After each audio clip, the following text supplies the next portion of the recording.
गुरु ब्रह्म महिमा अलेख शरण। नमस्कार दर्शक वृंद, आपण मानंकु आजिर राशिफल कार्यक्रम मु एस कुमार स्वागत जनाऊँगी।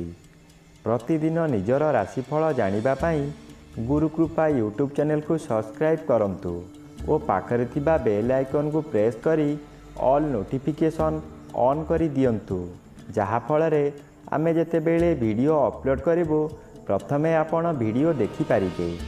आमर यही वीडियो रे आपण संपूर्ण पंचांग सहित मेष ठारू मीन पर्यंत 12 गोटी राशिर राशिफल विषय रे जानि पारिबे। वीडियो को दयाकरी शेष पर्यंत देखंतु। वीडियोटी भल लागिथिले वीडियो को लाइक करंतु एवं आपणक प्रियजन पाखु शेयर करी जणांतु। एबे आसंतु जानिबा आज दिनर संपूर्ण पंचांग विषय।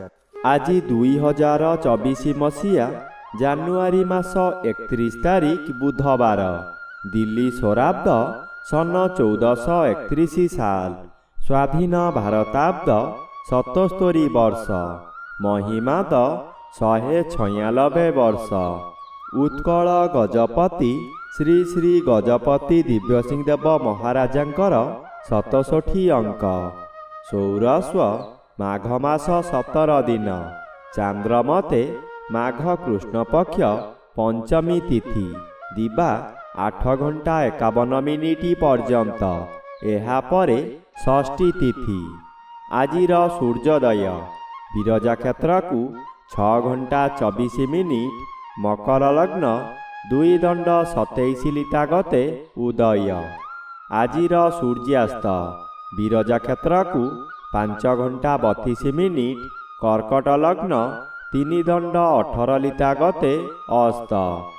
आज कन्या चंद्र 60 दंड, हस्ता नक्षत्र रात्रि 10 घंटा 27 मिनिट पर्यंत। एहा परे चित्रा नक्षत्र। आज जन्मित शिशुर कन्या राशि शूद्रवर्ण देवगण, रात्रि 10 घंटा 27 मिनिट गते दानवगण। आज मृत व्यक्तिर पुष्कर दोष नाही। निषिद्ध खाद्य। आज बेल भोजन निषेध अटे, दिबा 8 घंटा 51 मिनिट गते निम्ब भोजन निषेध अटे। आजिर अमृत जोग प्रातरु दिबा 7 घंटा 58 मिनिट मध्ये, दिबा 2 घंटा 22 मिनिट गते अपराह्न 3 घंटा 58 मिनिट मध्ये, संध्या 5 घंटा 40 मिनिट गते रात्रि 8 घंटा 44 मिनिट मध्ये एवं रात्रि 1 घंटा 3 मिनिट गते शेष रात्रि 6 घंटा 24 मिनिट मध्ये। आजिर महेन्द्र जोग अपराह्न 4 घंटा 5 मिनिट गते 5 घंटा 33 मिनिट मध्ये एवं रात्रि 8 घंटा 45 मिनिट गते 10 घंटा 21 मिनिट मध्ये। आजिर काल बेला दिबा 9 घंटा 16 मिनिट गते 10 घंटा 50 मिनिट मध्ये। आजिर बार बेला दिबा 12 घंटा 24 मिनिट गते 1 घंटा 58 मिनिट मध्ये। आजिर काल रात्रि रात्रि 1 घंटा 55 मिनिट गते 3 घंटा 30 मिनिट मध्ये। आजिर राहु काल मध्याह्न 12 घंटा ठारू 1 घंटा 30 मिनिट मध्यरे। आज वृष राशिर घात चंद्र, रात्रि 10 घंटा 27 मिनिट पर्यंत वृष राशिर घात नक्षत्र, दिबा 8 घंटा 51 मिनिट गते मेष राशि और कर्कट राशिर घात तिथि, कर्कट राशिर घात 12। बंधुगण, एबे आसंतु जानिबा मेष ठारू मीन पर्यंत द्वादश राशिर राशिफल विषय रे। राशिचक्र प्रथम राशि मेष राशि। आज मेष राशि जन्मित व्यक्ति मानक सकाशे 10म स्थान रे रवि और 6ठ स्थान रे चंद्र गोचर भ्रमण करुछंती, शुभ फल प्रदान करिबे। आपण जेउठारे कर्म करुछंती सेठारे उच्च कर्तृपक्षक ठारू प्रशंसार पात्र हेबे। बहु बड़ बड़ काम करिबार क्षमता मिलिब। षष्ठ चंद्र ଶତ୍ରୁମାନଙ୍କୁ ଦମନ କରି ରଖିବ। ବ୍ୟବସାୟ କରୁଥିବା ବ୍ୟକ୍ତି ଅଚାନକ ଲାଭ ପାଇ ଆଶ୍ଚର୍ଯ୍ୟ ଓ ଆନନ୍ଦିତ ହେବେ। ପରିବାର ମଧ୍ୟରେ ନିରୋଗୀ ରହି ଆପଣଙ୍କୁ ସହଯୋଗ କରିବେ। ରାଶିଚକ୍ରର ଦ୍ୱିତୀୟ ରାଶି ବୃଷ ରାଶି। ଆଜି ବୃଷ ରାଶି ଜନ୍ମିତ ବ୍ୟକ୍ତିମାନଙ୍କ ସକାଶେ ଘାତଚନ୍ଦ୍ର ଭୋଗ ହେଉଛି। ଘାତଚନ୍ଦ୍ର ସର୍ବଦା ଅଶୁଭ ଫଳ ମିଳିବ। ଘରେ ବାହାରେ ପ୍ରତ୍ୟେକ ସ୍ଥାନରେ ଅପଦସ୍ଥ ହେବେ। ବହୁ ପରିମାଣରେ ବ୍ୟୟ ହେବ। ଶରୀର ଅସୁସ୍ଥ ରହିବ। ମଥା ବିଚଳିତ ହେବ। ରାସ୍ତା ଦୁର୍ଘଟଣା ହୋଇପାରେ। ନିଜ ମନକୁ ଶାନ୍ତ ନ କଲେ ନିଜକୁ ନିଜେ ଦଣ୍ଡ ଦେଇ ହଇରାଣ ଓ ଲୋକହସା ହୋଇପାରନ୍ତି। ଆପଣଙ୍କର ମନ ଅସ୍ଥିର ରହିବ। ରାଶିଚକ୍ରର ତୃତୀୟ ରାଶି ମିଥୁନ ରାଶି। ଆଜି ମିଥୁନ ରାଶି ଜନ୍ମିତ ବ୍ୟକ୍ତିମାନଙ୍କ ସକାଶେ ଚତୁର୍ଥ ସ୍ଥାନରେ ଚନ୍ଦ୍ର ଓ ଅଷ୍ଟମ ସ୍ଥାନରେ ରବି ଗୋଚର କରୁଛନ୍ତି। ଆପଣଙ୍କର ଆଜିର ଦିନଟି ଅଶୁଭରେ କଟିବ। ଆପଣ କାହାରି ପ୍ରରୋଚନାରେ ପଡ଼ି ବହୁ ସ୍ଥାନ ଭ୍ରମଣ କରିବାକୁ ଯିବେ। ଆପଣଙ୍କର ସଞ୍ଚିତ ଧନମାନ ଅଯଥାରେ ଖର୍ଚ୍ଚ କରିବେ। ବିଦ୍ୟାର୍ଥୀମାନେ ବିଦ୍ୟା ପଠନରେ ଦୁର୍ବଳ ରହିବେ। ମାତାଙ୍କର ଶରୀର ପୀଡ଼ା ହେବ। ଆପଣଙ୍କର ଦୁଃଖ ପରେ ଦୁଃଖ ମାଡ଼ି ଆସିବ। ରାଶିଚକ୍ରର ଚତୁର୍ଥ ରାଶି କର୍କଟ ରାଶି। ଆଜି କର୍କଟ ରାଶି ଜନ୍ମିତ ବ୍ୟକ୍ତିମାନଙ୍କ ସକାଶେ ତୃତୀୟ ଚନ୍ଦ୍ର ଆଂଶିକ ବାଧା ପାଉଥିବାରୁ ଶୁଭ ଫଳ ମିଳିବ। ଅଚାନକ କେଉଁଠାରୁ ଧନପ୍ରାପ୍ତିର ସମ୍ବାଦ ମିଳିବ। ମନରେ ସାହସ ଆସିଯିବ। ଆଜି ଯେଉଁ କାର୍ଯ୍ୟ କରିବେ ସଫଳତା ମିଳିବ। ସପ୍ତମ ସ୍ଥାନରେ ରବି ଗୋଚର କରୁଛନ୍ତି। ଅଶୁଭ ଫଳ ପ୍ରଦାନ କରିବେ। ଘାତବାର ଅଶୁଭ। ଆପଣଙ୍କର ହଠାତ୍ ରୋଗ ମାଡ଼ି ବସିବ। ଶରୀର ସୁସ୍ଥ ଥିବା ସମୟରେ ଏପରି ଅସୁସ୍ଥ ହେବ ଯେ ବହୁ କଷ୍ଟରେ ଜୀବନଯାପନ କରିବେ। ରାଶିଚକ୍ରର ପଞ୍ଚମ ରାଶି ସିଂହ ରାଶି। ଆଜି ସିଂହ ରାଶି ଜନ୍ମିତ ବ୍ୟକ୍ତିମାନଙ୍କ ସକାଶେ ଦ୍ୱିତୀୟ ସ୍ଥାନରେ ଚନ୍ଦ୍ରଗୋଚର କରୁଛନ୍ତି। ଅଶୁଭ ଫଳ ପ୍ରଦାନ କରିବେ। ଆପଣଙ୍କ କାର୍ଯ୍ୟକୁ ବନ୍ଧୁମାନେ ସମାଲୋଚନା କରିବେ।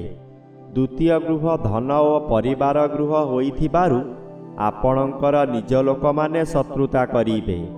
ବହୁ ଅର୍ଥ ବ୍ୟୟ କରାଇ ଆପଣଙ୍କୁ ବର୍ବାଦ କରାଇଦେବେ। ଷଷ୍ଠ ସ୍ଥାନରେ ରବି ଗୋଚର କରୁଥିବାରୁ ଆପଣଙ୍କର ପର୍ଯ୍ୟାପ୍ତ ପରିମାଣର ବ୍ୟବସାୟରୁ ଅର୍ଥ ମିଳିବ। ରାଶିଚକ୍ରର ଷଷ୍ଠ ରାଶି କନ୍ୟା ରାଶି।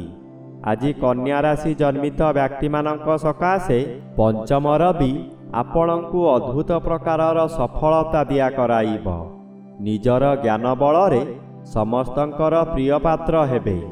କୋର୍ଟ କଚେରୀ କେସ୍ ଆପଣଙ୍କ ସପକ୍ଷରେ ଯିବ। ଶ୍ରୀଚନ୍ଦ୍ର ଅନ୍ୟ ଗ୍ରହ ଦ୍ୱାରା ବାଧାପ୍ରାପ୍ତ ଅଛନ୍ତି। ଶୁଭ ଫଳ ପ୍ରଦାନ କରିବେ ନାହିଁ। ଆପଣଙ୍କ ମନରେ ସନ୍ଦେହ ଜାତ ହେବ। ରାତ୍ରି ଅନିଦ୍ରା ରହି ପ୍ରତିଶୋଧ ନିଆଁରେ ଜଳିବେ। ଚୋରି ଡକାୟତି ମଧ୍ୟ ହୋଇପାରେ। ଆଜି ଦୂରଯାତ୍ରା କରନ୍ତୁ ନାହିଁ। ରାଶିଚକ୍ରର ସପ୍ତମ ରାଶି ତୁଳା ରାଶି। ଆଜି ତୁଳା ରାଶି ଜନ୍ମିତ ବ୍ୟକ୍ତିମାନଙ୍କ ସକାଶେ ଦ୍ୱାଦଶ ସ୍ଥାନରେ ଚନ୍ଦ୍ରଗୋଚର କରୁଛନ୍ତି। ଅଶୁଭ ଫଳ ପ୍ରଦାନ କରିବେ। ମନରେ ଦୁଶ୍ଚିନ୍ତା ବଢ଼ିଯିବ। ହଠାତ୍ ଏପରି ପରିସ୍ଥିତି ଆସିବ ଆପଣ ଅର୍ଥ ବ୍ୟୟ କରିବାକୁ ବାଧ୍ୟ ହେବେ। ଦ୍ୱାଦଶ ଚନ୍ଦ୍ର ଆପଣଙ୍କୁ ଅନ୍ଧ ଭଳି କାର୍ଯ୍ୟ କରାଇବ। ଆପଣ କାହାରି ଉପଦେଶକୁ ଗ୍ରହଣ କରିବେ ନାହିଁ। ନିଜ ଇଚ୍ଛାରେ କାର୍ଯ୍ୟ କରି ବିପଦରେ ପଡ଼ିବେ। ରାଶିଚକ୍ରର ଅଷ୍ଟମ ରାଶି ବିଛା ରାଶି। ଆଜି ବିଛା ରାଶି ଜନ୍ମିତ ବ୍ୟକ୍ତିମାନଙ୍କ ସକାଶେ ଏକାଦଶ ଚନ୍ଦ୍ର ଶୁଭ ଓ ତୃତୀୟ ରବି ଶୁଭ ଫଳ ପ୍ରଦାନ କରିବେ। ଆପଣ ଯେଉଁ ବ୍ୟକ୍ତିଙ୍କୁ ଚାହୁଁଥିଲେ ଆଜି ତାଙ୍କ ସହିତ ସାକ୍ଷାତ ଆଲୋଚନା ହୋଇ ବହୁ ସଫଳତାର ପାହାଚ ଉତ୍ତୀର୍ଣ୍ଣ ହେବେ। ପରିବାର ମଧ୍ୟରେ ଅତିଥି ସତ୍କାର କରି ଦାନ ଧର୍ମ କରିବେ। ଯେଉଁମାନେ ଆପଣଙ୍କୁ ଶତ୍ରୁ ଭାବୁଥିଲେ ସେମାନେ ମିତ୍ର ହୋଇଯିବେ। ପୂର୍ବରୁ କରିପାରୁନଥିବା କର୍ମକୁ ପୂରଣ କରି ସମସ୍ତଙ୍କର ମୁହଁ ବନ୍ଦ କରିଦେବେ। ରାଶିଚକ୍ରର ନବମ ରାଶି ଧନୁ ରାଶି। ଆଜି ଧନୁରାଶି ଜନ୍ମିତ ବ୍ୟକ୍ତିମାନଙ୍କ ସକାଶେ ଦଶମ ଚନ୍ଦ୍ର ଆଂଶିକ ବାଧାପ୍ରାପ୍ତ ଅଛନ୍ତି। ଶୁଭଫଳ କମ୍ ପ୍ରଦାନ କରିବେ। ଦ୍ୱିତୀୟ ରବି ମାସର ଦ୍ୱିତୀୟାର୍ଦ୍ଧ ହେତୁ ଶୁଭଫଳ ପ୍ରଦାନ କରିବେ। ଆପଣ ଆଜି ବହୁ ବଡ଼ ବଡ଼ କାମ ସହଜରେ କରିପାରିବେ। ଉଚ୍ଚ ସମ୍ମାନର ଅଧିକାରୀ ହୋଇପାରନ୍ତି। ପୂର୍ବରୁ ଯାହା ଚାହୁଁଥିଲେ ତାହା ଆଜି ପୂରଣ କରିବାରେ ସଫଳ ହେବେ। ଯେକୌଣସି ଉପାୟରେ ଅର୍ଥପ୍ରାପ୍ତି ହେବ। ଆୟବ୍ୟୟ ପ୍ରାୟତଃ ସମାନ ରହିବ।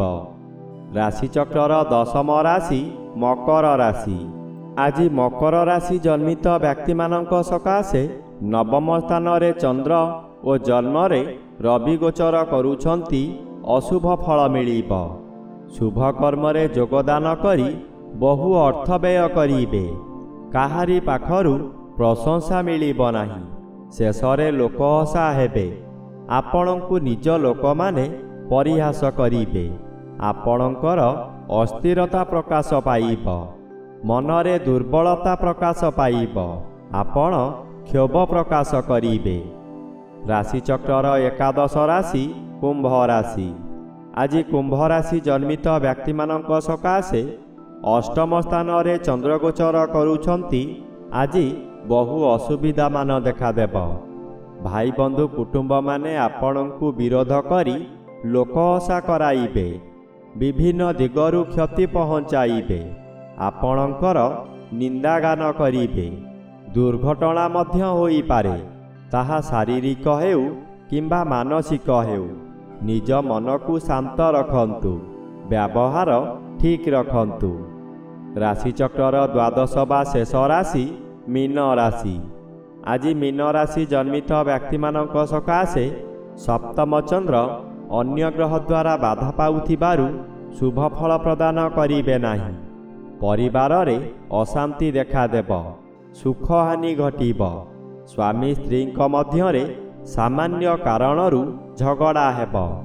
ଆପଣଙ୍କର ଆୟ କମିଯିବ। ଯାହା ଆଶା କରିଥିଲେ ତାହା ମିଳିବ ନାହିଁ। ମଥା ବିଚଳିତ ହୋଇପାରେ। ବିପରୀତ ଖବର ପାଇ ବ୍ୟଥିତ ହେବେ।